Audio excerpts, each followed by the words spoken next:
Bom dia, boa tarde, boa noite, amados irmãos da classe ZK. Tudo bem com vocês? Aqui é a Júlia falando, estamos em mais uma aula da Escola Bíblica Dominical e estamos muito felizes em poder compartilhar da Palavra de Deus, que é viva, que é eficaz, que transforma, que muda a nossa forma de viver, de agir e nos diferencia do mundo. É muito bom poder estudar a Palavra de Deus. Vamos orar? Senhor, muito obrigada por esse dia que o Senhor nos concede, por essa oportunidade ímpar de poder estar estudando a palavra com meus irmãos, que o Senhor possa estar nos direcionando, nos guiando, iluminando, Senhor, a nossa mente para o estudo da Tua palavra. Muito obrigada por tantas bênçãos, Senhor, em nome de Jesus. Amém. Irmãos, estamos estudando as 7 igrejas, as cartas às 7 igrejas do Apocalipse. Estamos na 7ª e última carta, que foi para a igreja de Laodiceia. E a gente já estudou, e tanto o professor Gutenberg quanto eu já falamos diversas vezes que a carta foi direcionada para as igrejas, né, daquela época que estavam localizadas na Ásia. Mas a palavra de Deus é tão viva e tão eficaz que o que foi escrito para as igrejas daquela época também nos dá um direcionamento para nós hoje. Porque o nosso Deus, ele não muda. Ele tem os padrões, ele requer de nós santidade, ele requer de nós compromisso, firmeza. E isso para todos os tempos. E nós devemos nos examinar, né? Ver como nós estamos, quanto cristãos, quanto igreja. É necessário a gente fazer essa análise. E a gente também, né, dessas igrejas, a gente pode tirar algumas lições, né? Que igrejas não são perfeitas, né? Todos nós não somos perfeitos, nós mesmos sendo cristãos, nós temos falhas. Mas a gente vê que tem igrejas mais centradas na palavra do que outras. Vocês viram que tinha igrejas que a maioria era crítica e só crítica, como essa de hoje. Já vou até já abrindo que não tem uma igreja que não tem nenhum elogio. E outras ele só elogia. São poucos defeitos, ou igrejas que até não é citado nenhum erro, nenhum defeito. E isso não significa que a igreja deva se acomodar, né? Pelo contrário, deve sempre estar buscando o aperfeiçoamento, né? Aprimorar o que eu posso melhorar para ficar cada vez mais próximo de Jesus. E a gente não se acomoda, né, naquela situação que a gente tá. É como... Não sei se você já acendeu uma fogueira, né? Você acende uma vez, o fogo ali vai esfriando, conforme ali a madeira vai se consumindo. Então, para continuar tendo fogo ali, você tem que colocar mais madeira, mais combustível ali, para não deixar esfriar. E assim somos nós, né? A gente tá em busca da santificação. A gente tem que ter o compromisso, a dedicação de buscarmos cada dia mais o Senhor, de estarmos cada vez mais próximos dele, de sermos influenciadores nesse mundo e não sermos influenciados. A gente viu e a gente vai ver nessa carta que essa igreja, ela era muito influenciada pela sua cidade, ela estava ficando do jeitinho da cidade. A cidade era daquele jeito e ela estava ficando do jeitinho dela. E nós, né, como moramos no Rio de Janeiro, em Santa Cruz, a gente não tem que ficar do jeitinho de Santa Cruz. O jeitinho que eu falo, o jeitinho ruim. O carioca às vezes tem fama de malandro, de mal educado, tantas outras coisas ruins. Às vezes a gente não deve ficar desse jeito, né? A gente deve, pelo contrário, influenciar o local onde nós estamos. Por exemplo, no trânsito, um exemplo bobo, o pedestre não pode ficar andando na rua, salvo o caso que for necessário. O carro não pode parar na calçada onde é o pedestre. Mas aí, se você faz isso, você... E eu tô falando de uma coisa boba, tá? Você tá ficando do jeitinho da cidade. Mas se você procura fazer o que é correto, mesmo quando todo mundo tá fazendo errado, você mostra um pouquinho mais de Jesus. Quando você fala de Jesus, você tá influenciando a cidade. E eu vou falar uma coisa, o mundo, ele joga tanta informação pra gente, as pessoas falam tanta bobeira, as pessoas às vezes não têm vergonha de falar sua posição política, posição sexual. O mundo joga cada coisa pra gente, às vezes para falar de Jesus, que é algo tão bom, tão maravilhoso, se cala, acha que fica com vergonha, acha que o outro não vai entender. Não. A gente deve influenciar o local onde a gente está. E falar de Jesus, então, que é a melhor notícia, aí que a gente deve falar mesmo. Mas vamos lá, então, à igreja de Laodiceia. De todas as cartas, essa foi a mais severa. E Laodiceia era uma cidade de importante localização. Ela ficava no meio de rotas comerciais, era muito rica. Lá havia teatros, ginásio, banqueiros e transações comerciais. Engraçado que, né, nos tempos antigos, né, e a gente pode ver isso uma realidade para hoje também, né, onde tinha teatro, essas coisas, que a cidade era rica, né. No nosso tempo hoje a gente vê se tem shopping. Dependendo do shopping, o local não é muito rico não, né? Vide o nosso bairro, né, irmãos? Que dirá teatro? Não tem. Então, essas coisas mostravam que Laodiceia era uma cidade rica. E a igreja, né, como eu já citei, falei um pouquinho, era a cara da cidade. A gente vai falar um pouquinho mais aqui. Por quê? Porque a igreja era a cara da cidade. E que cara, né, a cidade tinha?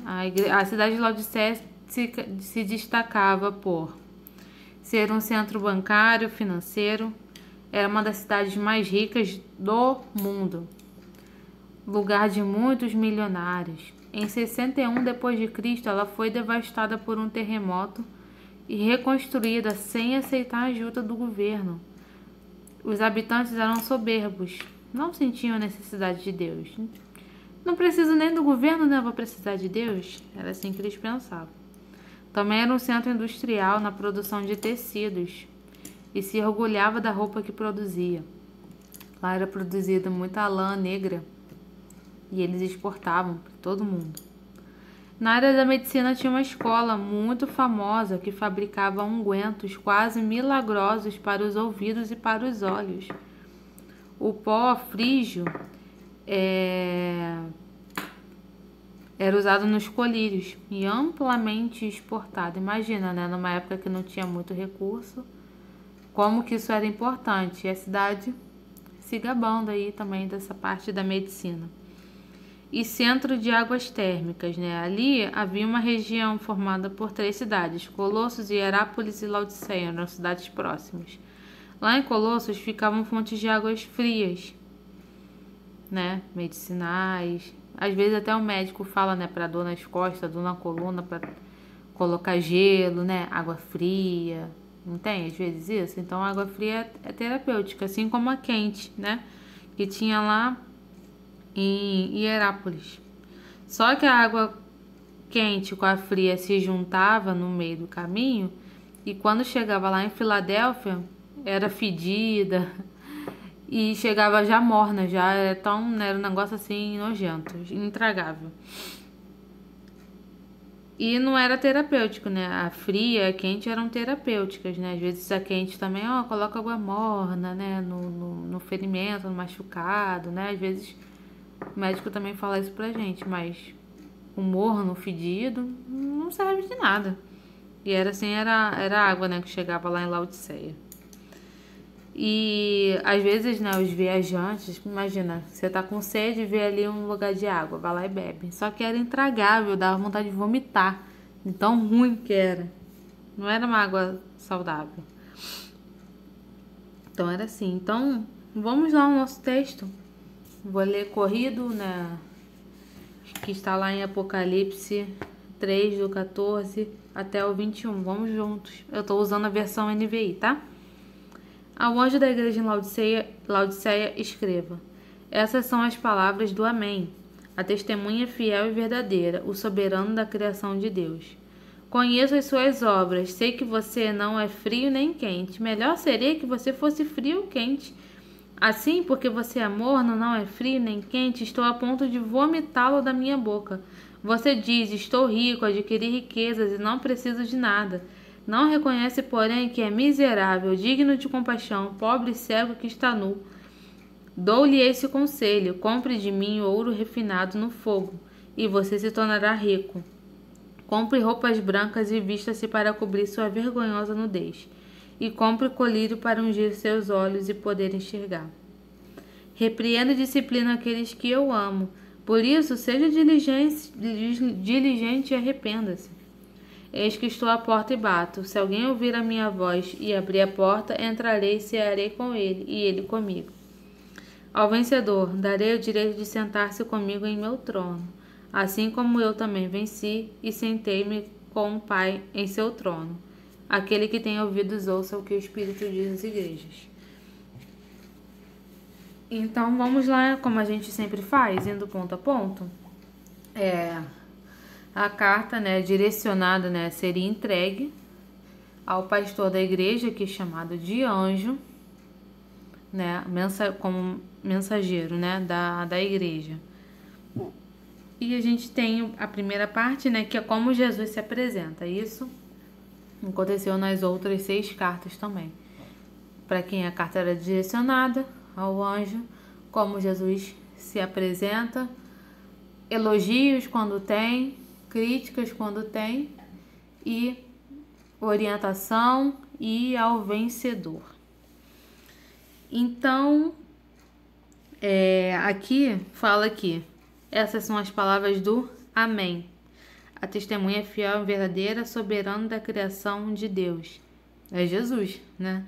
Mas por que Amém? O Amém, a gente sabe também que é usado como assim seja, né? Quando a gente fala, Amém, que assim seja. Mas nesse caso aqui, Amém é uma promessa acerca da verdade, ou seja, é algo que vai se cumprir. É o Amém. E fala muito acerca da verdade. Vocês vão ver aqui que nessa parte aqui tá falando que tudo vai apontar para isso, para a verdade, sobre o julgamento de Jesus, que é verdadeiro. Então, Amém é uma promessa acerca da verdade. Jesus é a verdade, como está em João 8,32. E sua mensagem é autenticada pela veracidade e confiabilidade da sua palavra. Se Jesus falou, é verdade. Tudo que Jesus falou se cumpriu. Então aqui, mais uma vez, o que Jesus vai falar para a igreja é a verdade. Pode doer, mas é a verdade. Testemunha fiel e verdadeira. Jesus conhecia a igreja e ele nos conhece de fato. E fala também que ele é a origem ou soberano na criação de Deus. Jesus estava com Deus lá do princípio da criação. Ele já estava lá, ele é Deus, ele é a Trindade, né? Que são 3 em um só, Pai, Filho e o Espírito Santo. Em João 1, de 1 a 5, vamos ler, que é tão bonito. João, Evangelho 1, de 1 a 5. No princípio era aquele que é a palavra. Ele estava com Deus e era Deus. Ele estava com Deus no princípio. Todas as coisas foram feitas por intermédio dele. Sem ele, nada do que existe teria sido feito. Nele estava a vida, e esta era a luz dos homens. A luz brilha nas trevas, e as trevas não a derrotam. E aqui a necessidade da luz também, né? Que nós estamos o mundo está em trevas, né? E aqui está voltando ao que o Apocalipse diz.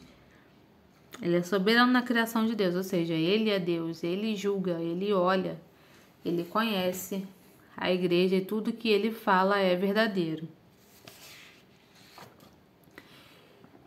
E qual foi o diagnóstico de Cristo, né? A gente sempre vê que Apocalipse nas cartas no início tem o elogio, né? Conheço as suas obras, né? E fala alguma coisa boa, só que para Laodiceia não tem nenhum elogio.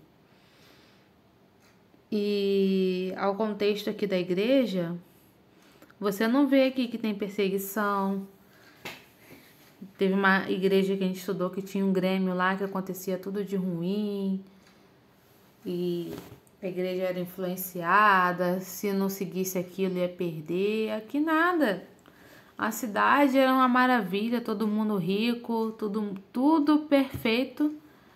E vocês vão ver como estava a igreja. Nós já vimos aqui pelo texto, né, que a gente leu, já deve ter dado uma ideia. E não tinha perseguição, não tinha culto ao imperador, não era proibido de cultuar, nada. E a igreja lá, do jeitinho da cidade, se achando tal, não preciso de ninguém. Eu vou na igreja, mas eu não preciso de Deus. Eles estavam bem assim. E Jesus conhece, sabe que a igreja não era fria nem quente, ou seja, do jeitinho da cidade, até nisso. Igual aquelas fontes lá, né, que não servia para nada, só servia para passar mal. A situação da igreja era tão ruim que essa palavra é forte, traduz, né? Eu tô a ponto de vomitar você da minha boca, ou seja, você tá fazendo é muito horrível.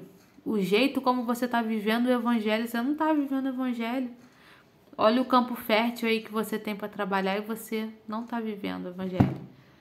A ponto de Jesus falar isso da igreja, que vomitaria da boca. Melhor fosse, né, você ser fria ou quente, né? O não cristão, a gente sabe, né, que só existe um caminho para o céu e o caminho é Cristo.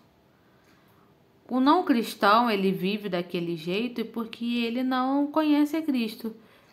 É ruim, é feio, é mal, dá tristeza, leva para o inferno, né, a vida longe de Cristo.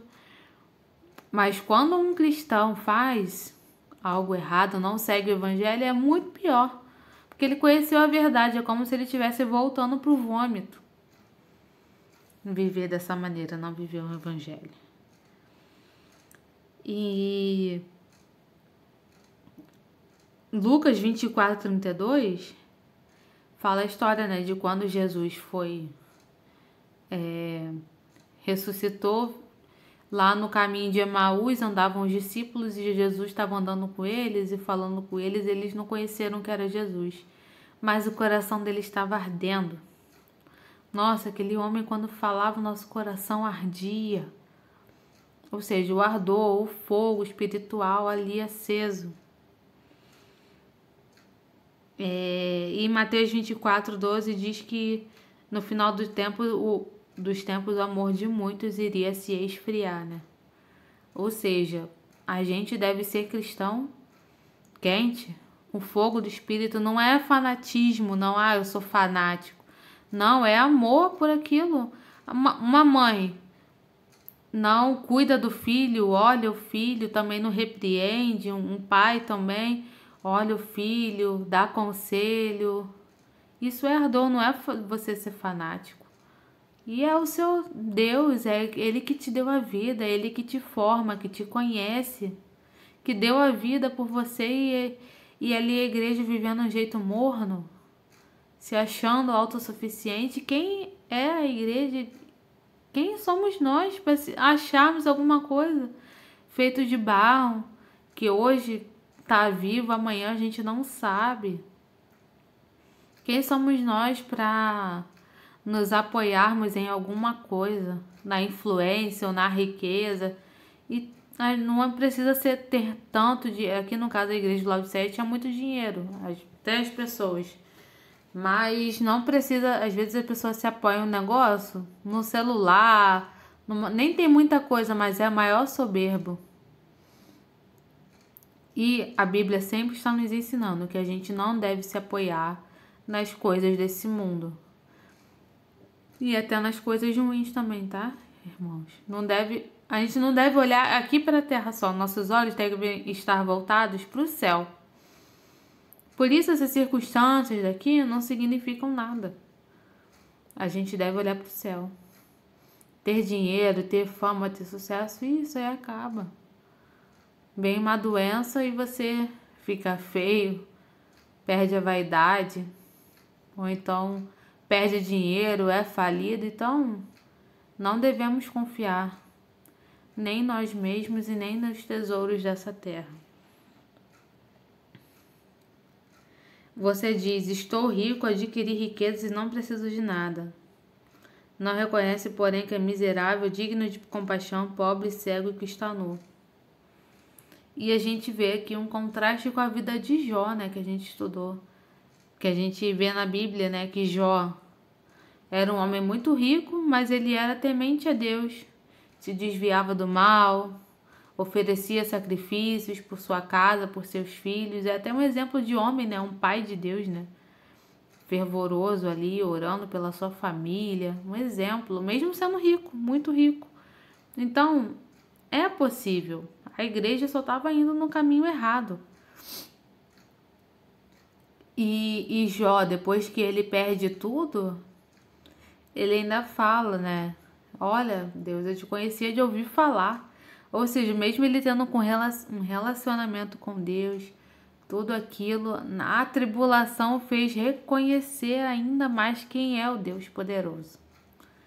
Então, a gente não deve se apoiar nas nossas circunstâncias e nem confiar no emprego, no concurso, na tua casa, nos teus bens. A gente deve confiar no Senhor diariamente. E o auto-engano, né, é um grande problema nessa igreja, né? A gente deve examinar, irmãos, o nosso coração constantemente. Porque o nosso coração hoje pode estar firme, mas amanhã, com as circunstâncias, com as coisas da vida, ele pode cambalear. Então, é diariamente você dobrar o seu joelho, orar ao Senhor, consultar o Senhor, intimidade com o Senhor, para Ele te direcionar no caminho que você deve seguir. Não deixe que as circunstâncias te levem para longe do Senhor, e circunstâncias boas ou ruins. Olhe fixamente para o Senhor. E o conselho que Jesus dá: compre de mim ouro refinado e você se tornará rico. A igreja tinha dinheiro para comprar o ouro que quisesse.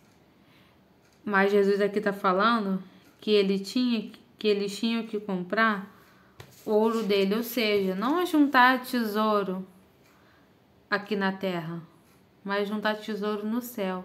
Ou seja, buscar as riquezas espirituais, que são coisas que a traça e a ferrugem não podem comprar. Jesus estava dando esse conselho. Refinado no fogo.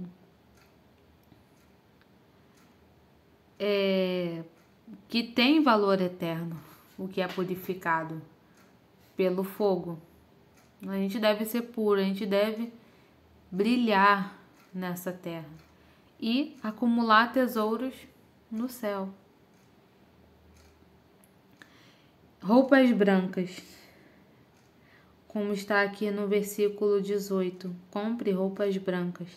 E é também um contraponto com a cidade. Lembra que eu falei que eles fabricavam muitas lãs, muitos tecidos, né, negros, a lã negra, né, que era caríssima. Eles tinham lá, eles se gabavam disso.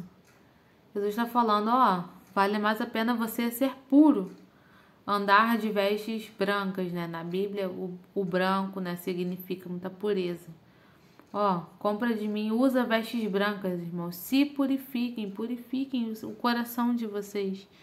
Jesus aqui está falando, né? Tudo isso, o jeito como Jesus estava enviando a mensagem, eles entenderiam perfeitamente. Por isso a gente entende também que a palavra de Deus, ela deve ser acessível a todas as pessoas. Aqui a gente está estudando, olha só, irmãos, Apocalipse. E olha como tá tranquilo da gente estudar. Claro, tem uns pontos mais difíceis, mas tá tranquilo, não tá? De estudar, a gente não tá entendendo. Porque a palavra de Deus é assim, né? Ela se renova dia após dia e a gente vai buscando e tentando entender. E a linguagem que Jesus falou para a igreja daquele tempo, eles estavam entendendo perfeitamente, porque eles viviam tudo aquilo, sabiam do que Jesus estava falando, da fonte, tudo isso.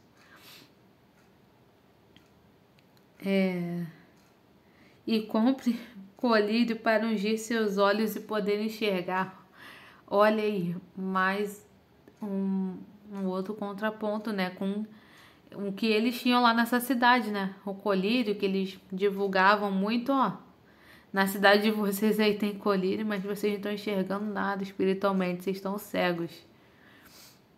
Então, aí mais um recado para a cidade. Né? A gente tem que olhar com os nossos olhos espirituais e pedir para o Senhor nos mostrar as coisas espirituais que a gente não está vendo. A gente tem que ter a capacidade do discernimento. Repreenda e disciplina aqueles que amam. Por isso, seja diligente e arrependa-se. A disciplina de Deus dói, mas é para o nosso bem. Não é para nossa destruição que o Senhor disciplina. A disciplina vem para nos aperfeiçoar. E às vezes a disciplina vem porque você não está caminhando certo. Às vezes a disciplina vem não é nem como castigo, como alguma coisa não, mas a gente sempre vai tirar alguma lição da disciplina de Deus, porque nós não somos perfeitos. Às vezes você está recebendo uma disciplina, passando por uma situação, não é nem porque você fez algo de errado. Ou às vezes é até porque você fez, porque o pecado, ele tem consequências. Mas sempre que você estiver passando por alguma prova, alguma situação, Senhor, o que o Senhor quer me mostrar? Como que eu posso crescer nessa situação que eu estou passando aqui? Entenda, a disciplina do Senhor é melhor que o carinho do mundo. Às vezes a gente sofre porque a gente é cristão, porque a gente está seguindo a Deus, porque o mundo às vezes não passa por isso, porque eles estão vivendo muito fácil. O crente não rouba, o crente não faz um monte de coisa, né? Ou o cristão verdadeiro, tá? Que eu tô falando. Que o mundo às vezes não passa por isso. Por injúria no trabalho. Às vezes é o crente, né? Que passa sempre mais um pouco. Porque não vai a tal lugar, porque não faz determinada coisa, porque não tem determinado tipo de linguagem. E a gente deve... Então, assim, quando vem a disciplina de Deus, ela é melhor, pode doer, do que o carinho que o mundo pode dar. Porque o que o mundo dá, ele leva à destruição, leva à morte, leva à separação do Senhor. Uma vez eu li alguém falando que o céu é muito bom porque a gente vai estar perto do Senhor. E o inferno é muito ruim porque vamos estar longe do Senhor. A melhor coisa da vida é termos o nosso Senhor Jesus perto da gente. Então a gente não pode dar bobeira. Viver aqui como se nós pudéssemos, como se nós fôssemos, né, alguma coisa. Porque estudamos em tal lugar, porque sabemos tal coisa da Bíblia, outra pessoa não sabe. Ou às vezes a gente nem sabe de nada mesmo, mas se acha alguma coisa. Não podemos ser assim. E o Senhor Jesus, ele tá à porta. Ele tá mandando a mensagem, ele tá falando às pessoas, ele tá ali disponível. Se você ouvir a voz do Senhor, opa, o Senhor tá dizendo isso, e abrir a porta e ele entrar, imagina a alegria de sentar à mesa com o Senhor e participar de uma refeição maravilhosa. Um banquete espiritual. Se os banquetes aqui, né, dessa terra já são tão maravilhosa. Imagina você numa refeição com o Senhor Jesus. Que coisa linda. O Senhor Jesus ali na sua mesa, no seu café da manhã, o cafezinho, o pão. E a gente tem um pouco dessa oportunidade quando a gente abre a palavra, né? E o Senhor vai se revelando e vai mostrando, e a gente chora, e a gente ri. É muito bom participar do banquete com o Senhor e eu quero. Eu quero estar lá no céu participando desse banquete, das bodas do Cordeiro. Por mais que tenham sofrimentos, tristezas, mas a gente sorri porque é para o nosso bem. A cruz foi o maior exemplo de vergonha, humilhação, mas que trouxe uma glorificação que nada se compara. Eu quero estar lá, eu quero ser o vencedor e participar de tudo isso que o Senhor prometeu para outras igrejas e para essa. O vencedor terá o direito de sentar com Jesus no trono, assim como ele venceu e sentou no trono também. E aquele que tem ouvidos, ouça o que o Espírito diz às igrejas. Eu quero ouvir o meu mestre, eu quero entender o que ele tem para a minha vida. Eu quero crescer espiritualmente, eu quero ser mais parecida com o Senhor. E eu quero examinar o meu coração, se tem algo. Eu não quero me achar nada. Eu quero ser aquilo que a Bíblia diz que eu sou. E eu sou filha do Rei dos Reis. E eu quero ser parecida com Ele. E nada mais do que isso. Amém? Uma boa semana para os irmãos. Que Deus continue abençoando você, sua família e a sua casa. Até a próxima lição. Tchau, tchau.